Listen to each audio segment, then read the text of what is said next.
Hey everyone, my name is Erik and thank you so much for checking out my review on the Syma X11C. The C model is the one with the camera. They also have one, just the X11 without the camera, and that goes for about 10 bucks less. But anyways, let's get into it. I'm going to show you how this thing flies outside and as well as the onboard footage. And if you guys like this one, I included a link in the description below where you can pick one up at the best price. The X11C is going to be one of the best quadcopters if you want something for the best price with a camera. You're going to get a 1280 by 720p camera for around $40. You're not going to get better than that. Now, the quality is not going to be up there with like a GoPro, but for 40 bucks, you're getting everything you need to fly. The camera quality is pretty good for that price. Okay, to turn this on, what you're going to want to do, plug in the battery to the back.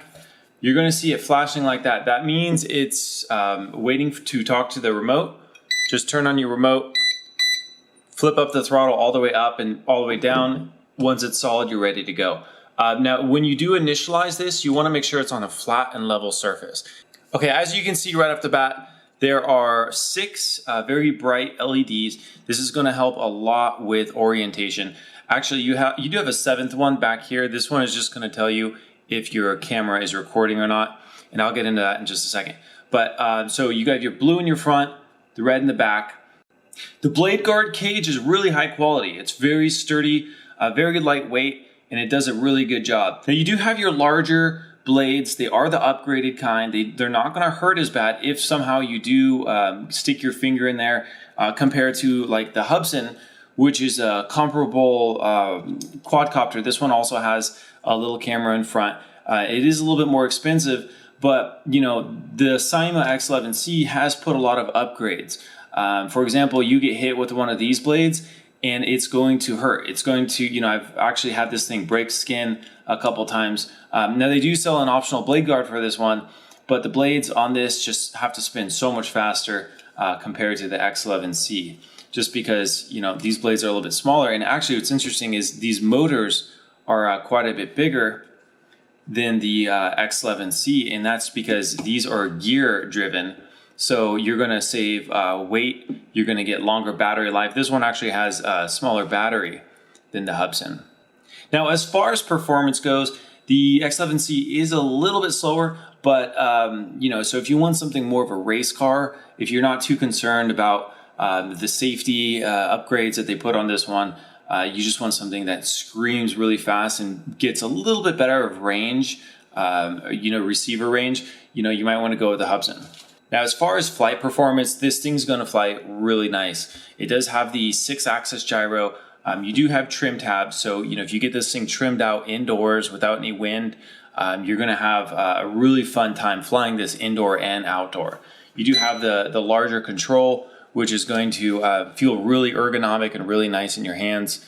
Now the control actually has a lot of functions on it. It's not just your trim and then your controls. You actually can control the photo, you can start your video, and of course you have your trim tabs. Up top, this is where you're going to initiate a flip, and then over here you're going to switch between high and low speed. Now this one did come with a 4 gig micro SD, which will hold quite a bit of video and photo. You know, if you guys want to just leave this recording for a long time and not have to continually delete footage off the SD card, you might want to go up to like a 16 gig, but that just slides in right here. And to initiate the recording from the quadcopter, you're just going to hold down this little button right here for about 3 seconds. And then you'll know it's recording when you see that little red LED start flashing in there.